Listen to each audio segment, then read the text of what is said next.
Hello दोस्तों, स्वागत करते हैं आपका हमारे YouTube चैनल तैयारी बूस्टर पर। तो दोस्तों, इस वीडियो में जीके के टॉप 25 क्वेश्चन हम आपके लिए लेकर आए हैं, जो कि सभी हिस्ट्री, पॉलिटी, ज्योग्राफी सभी से मिक्स क्वेश्चन हैं।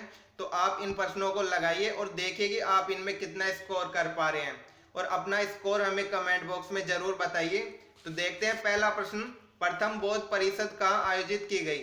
तो प्रथम बौद्ध परिषद कहाँ आयोजित की गई थी? ऑप्शन है वैशाली, कश्मीर, राजगृह और पाटलिपुत्र। तो दोस्तों, इसका सही प्रश्न हो जाएगा और सही आंसर हो जाएगा राजगृह। प्रथम बौद्ध परिषद राजगृह में आयोजित की गई थी। अगला प्रश्न देखिए, निम्नलिखित में से किसको शक्तिशाली नोबलों के एक समूह चियलगानी के विनाश का श्रेय दिया जाता है? तो निम्न में से किसे चियलगानी के विनाश का श्रेय दिया जाता है? ऑप्शन है इल्तुतमिश, रजिया सुल्तान, बलवन, कुतुबुद्दीन ऐबक। तो दोस्तों, इसका सही आंसर हो जाएगा बलवन। बलवन ने चियलगानी का विनाश किया था। अगला प्रश्न देखिए, लाल किले का निर्माण किसने करवाया था? ऑप्शन है हुमायूं, अकबर, शाहजहां, औरंगजेब। तो दोस्तों, इसका सही आंसर हो जाएगा शाहजहां। शाहजहां के द्वारा लाल किले का निर्माण करवाया गया था। अगला प्रश्न देखिए, डॉक्ट्रिन ऑफ लैप्स किसने आरंभ किया? तो दोस्तों, डॉक्ट्रिन ऑफ लैप्स को हड़प नीति भी कहा जाता है। तो ये किसने लागू की थी? तो वो ऑप्शन है lord Wellesley, lord Curzon, lord Dalhousie, lord Lytton. तो दोस्तों, इसका सही आंसर हो जाएगा लॉर्ड डलोजी। लॉर्ड डलोजी द्वारा डॉक्ट्रिन ऑफ लैप्स नीति या हड़प नीति लागू की गई थी। अगला प्रश्न देखिए, 1939 में सुभाष चंद्र बोस किसे हराकर कांग्रेस पार्टी के अध्यक्ष चुने गए थे? 1939 को त्रिपुरी अधिवेशन कहा जाता है, जो कांग्रेस का अधिवेशन हुआ था। तो इसके ऑप्शन है मौलाना अबुल कलाम आजाद, पट्टाभी सीतारामैया, जवाहरलाल नेहरू, वीवी पटेल। तो दोस्तों, इसका सही आंसर हो जाएगा पट्टाभी सीतारामैया। पट्टाभी सीतारामैया को हराकर सुभाष चंद्र बोस कांग्रेस पार्टी के अध्यक्ष चुने गए थे, और पट्टाभी सीतारामैया गांधी जी द्वारा समर्थित उम्मीदवार थे। अगला प्रश्न देखिए, निम्नलिखित में से किस देश का अलिखित संविधान है? तो निम्नलिखित में से किस देश का अलिखित संविधान है? ऑप्शन है यूएसए, यूके, पाकिस्तान या भारत। तो दोस्तों, इसका सही आंसर हो जाएगा पाकिस्तान नहीं होगा, इसका यूके आंसर होगा, जिसका अलिखित संविधान है। अगला प्रश्न देखिए, भारतीय संविधान में मौलिक कर्तव्य कब समाविष्ट किए गए? तो भारतीय संविधान में मौलिक कर्तव्य कब समाविष्ट किए गए थे? 1971 में, 1972 में, 1975 में या फिर 1976 में? तो दोस्तों, इसका सही आंसर हो जाएगा 1976 में। 1976 का जो 42वां संविधान संशोधन था, उसके द्वारा 10 मौलिक कर्तव्य जोड़े गए। और ध्यान रखिएगा, मूल संविधान में मौलिक कर्तव्य नहीं थे और ये सोवियत यूनियन से लिए गए। ध्यान रखिएगा इसको भी। अगला प्रश्न देखिए, भारतीय संविधान का कौन सा अनुच्छेद यह निर्धारित करता है कि राजकीय नीति के निर्देशक सिद्धांत किसी न्यायालय द्वारा लागू नहीं किए जा सकते? यानी कि जो नीति निर्देशक सिद्धांत होते हैं वो न्यायालय द्वारा लागू नहीं किए जा सकते। यह कौन सा अनुच्छेद बताता है? ऑप्शन है अनुच्छेद 31, अनुच्छेद 38, अनुच्छेद 37, अनुच्छेद 39। तो दोस्तों, इसका सही आंसर हो जाएगा अनुच्छेद 37। अनुच्छेद 37 ये बताता है कि नीति निर्देशक जो सिद्धांत होते हैं वह किसी न्यायालय द्वारा लागू नहीं किए जा सकते। अगला प्रश्न देखिए, राष्ट्रपति की सेवानिवृत्ति की आयु क्या होती है? राष्ट्रपति जो होता है उसकी सेवानिवृत्ति की आयु पूछ रहा है। तो ऑप्शन है 70 वर्ष, 75 वर्ष, 80 वर्ष या फिर कोई सीमा नहीं। तो दोस्तों, आपको पता होगा कि राष्ट्रपति का जो कार्यकाल होता है वह 5 वर्ष का होता है। इसमें सेवानिवृत्ति की कोई आयु नहीं होती है।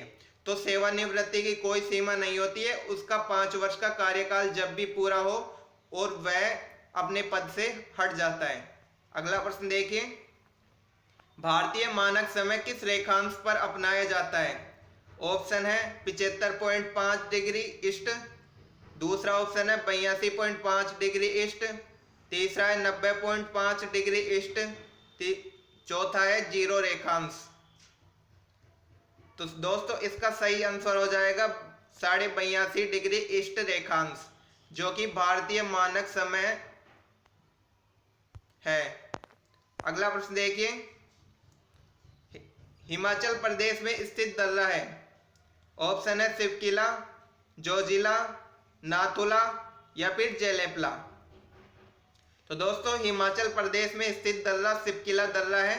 बाकी जोजिला दर्रा है वो आप मुझे कमेंट बॉक्स में बताना, और नाथुला दर्रा है जो सिक्किम में स्थित है, और जेलेपला दर्रा भी सिक्किम में स्थित है। अगला प्रश्न देखिए, वृहत्तर ग्रेटर हिमालय का दूसरा नाम क्या है? ऑप्शन है हिमाद्री, दूसरा ऑप्शन है सह्याद्री, तीसरा ऑप्शन है असम हिमालय और चौथा ऑप्शन है शिवालिक। तो दोस्तों वृहत्तर जो ग्रेटर हिमालय है उसका दूसरा नाम पूछ रहा है, तो इसका सही आंसर हो जाएगा हिमाद्री। हिमाद्री ग्रेटर हिमालय का दूसरा नाम है। और जो सह्याद्री है वह पश्चिम घाट को कहा जाता है, ये नोट कर लीजिएगा, सह्याद्री पश्चिम घाट को कहा जाता है। अगला प्रश्न देखिए, नासिक किस नदी के किनारे स्थित है? ऑप्शन है महानदी, दूसरा ऑप्शन है ताप्ती, कृष्णा या फिर गोदावरी। तो दोस्तों नासिक गोदावरी नदी के किनारे स्थित है, ये याद रखिएगा, इस प्रकार के प्रश्न बहुत पूछे जाते हैं एग्जाम में। अगला प्रश्न देखिए, अंटार्कटिका में अनुसंधान करने के लिए भारत द्वारा स्थापित अनुसंधान केंद्र का नाम क्या है? तो भारत द्वारा स्थापित अनुसंधान केंद्र कौन सा है अंटार्कटिका में? ऑप्शन है दक्षिण गंगोत्री, उत्तरी गंगोत्री, यमुनोत्री या दिए गए विकल्पों में से कोई सही नहीं। तो दोस्तों इसका सही आंसर हो जाएगा दक्षिण गंगोत्री। दक्षिण गंगोत्री अंटार्कटिका में भारत का अनुसंधान केंद्र है। अगला प्रश्न देखिए, भूकंप का कारण क्या है? ऑप्शन है भू परिभ्रमण, भूघूर्णन, टेक्टोनिज्म, अनाच्छादन। तो दोस्तों इसका सही आंसर हो जाएगा टेक्टोनिज्म। टेक्टोनिज्म भूकंप का कारण है, और ये टेक्टोनिज्म होता क्या है? जब पृथ्वी के अंदर प्लेटें टकराती हैं तो इसे टेक्टोनिज्म कहा जाता है। अगला प्रश्न देखिए, चमगादड़ निम्नलिखित में से किस कारण से अंधेरे में उड़ सकते हैं? ऑप्शन है वे अंधेरे में वस्तुओं को देख सकते हैं, दूसरा ऑप्शन है उनकी टांगे कमजोर होती हैं और भूमि पर परभक्षी उन पर आक्रमण कर सकते हैं, तीसरा ऑप्शन है वे रोशनी को कौंध उत्पन्न करते हैं, रोशनी की कौंध उत्पन्न करते हैं, चौथा ऑप्शन है वे प्रस्रव्य ध्वनि उत्पन्न करते हैं। तो दोस्तों इसका सही आंसर हो जाएगा वे प्रस्रव्य ध्वनि उत्पन्न करते हैं। यानी कि चमगादड़ जो होते हैं वे प्रस्रव्य ध्वनि उत्पन्न करते हैं जो टकराकर उनके पास वापस आती है, जिससे वे अवरोध का पता लगा लेते हैं। अगला प्रश्न देखिए, गैल्वेनोमीटर के द्वारा पता लगाया जाता है। तो गैल्वेनोमीटर के द्वारा किसका पता लगाया जाता है? ऑप्शन है प्रतिरोध, दूसरा ऑप्शन है ऊर्जा, तीसरा ऑप्शन है धारा, चौथा ऑप्शन है ताप। तो दोस्तों गैल्वेनोमीटर के द्वारा धारा का पता लगाया जाता है, ये ध्यान रखिएगा, और एमीटर द्वारा भी धारा का पता लगाया जाता है, और गैल्वेनोमीटर द्वारा धारा की दिशा का पता लगाया जाता है। अगला प्रश्न देखिए, यसद लेपन में लोहे पर किसकी परत चढ़ाई जाती है? ऑप्शन है तांबा, जस्ता, टीन या फिर निकल। तो दोस्तों यसद लेपन में जस्ते की जिंक की परत चढ़ाई जाती है, ये याद रखिएगा, बहुत बार एग्जाम में पूछा जा चुका है। सीडेराइट किसका अयस्क है? ऑप्शन है कॉपर, टीन, एल्यूमिनियम या फिर आयरन। तो दोस्तों सीडेराइट आयरन का अयस्क है, ये ध्यान रखिएगा। अगला प्रश्न देखिए, एमिनो एसिड की आवश्यकता किसके संश्लेषण के लिए होती है? ऑप्शन है लिपिड, प्रोटीन, कार्बोहाइड्रेट, एल्केलॉइड। तो दोस्तों इसका सही आंसर हो जाएगा प्रोटीन। प्रोटीन के निर्माण के लिए एमिनो एसिडों की आवश्यकता होती है। अगला प्रश्न देखिए, मानव शरीर की सबसे बड़ी मिश्रित ग्रंथि कौन सी है? ऑप्शन है थाइमस, अग्नाशय, यकृत या फिर प्लिया। तो दोस्तों इसका सही आंसर हो जाएगा अग्नाशय। अग्नाशय जो है वह सबसे बड़ी मिश्रित ग्रंथि है? याद रखिएगा अग्नाशय को, सबसे बड़ी मिश्रित ग्रंथि। अगला प्रश्न देखिए, कैंसर के उपचार में निम्नलिखित में से किसका उपयोग किया जाता है? ऑप्शन है फिजियोथेरेपी, कीमोथेरेपी, इलेक्ट्रोथेरेपी या फिर साइकोथेरेपी। तो दोस्तों कैंसर का जो उपचार होता है उसमें कीमोथेरेपी यूज में ली जाती है। याद रखिएगा कीमोथेरेपी को, जो कि कैंसर के उपचार में यूज ली जाती है। अगला क्वेश्चन है, लाल सड़ांध या रेड रोट बीमारी निम्नलिखित में से किस पौधे को होती है? तो लाल सड़ांध रोग होता है वह किस में होता है? ऑप्शन है धान, गन्ना, सरसों या फिर गेहूं।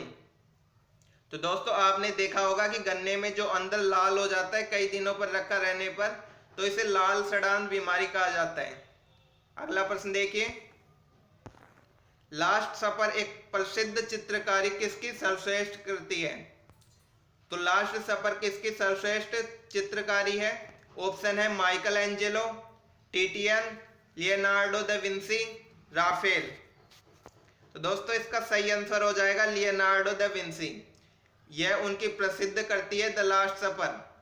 अगला प्रश्न देखिए, अमर्त्य सेन को किस वर्ष में अर्थशास्त्र के लिए नोबेल पुरस्कार मिला? ऑप्शन है 1998 में, सन 2000 में, 1995 में या फिर 1990 में। तो दोस्तों इसका सही आंसर हो जाएगा 1998 में अमर्त्य सेन को नोबेल का पुरस्कार मिला था। तो दोस्तों इस तरीके से ये 25 प्रश्न हो चुके हैं। तो आपको ये वीडियो कैसा लगा आप हमें कमेंट बॉक्स में बता सकते हैं, और अगर वीडियो में किसी प्रकार की कोई कमी है तो उसे भी आप कमेंट बॉक्स में नोटिस करवा सकते हैं। तो मिलते हैं आपसे अगले वीडियो में। अगर आपको वीडियो अच्छा लगा हो तो आप लाइक कर सकते हैं और चैनल को सब्सक्राइब कर सकते हैं। साथ में आप हमारा टेलीग्राम चैनल भी ज्वाइन कर सकते हैं, जहां पर वहां पर अच्छी क्विज दे सकते हैं। तो मिलते हैं आपसे अगले वीडियो में। धन्यवाद।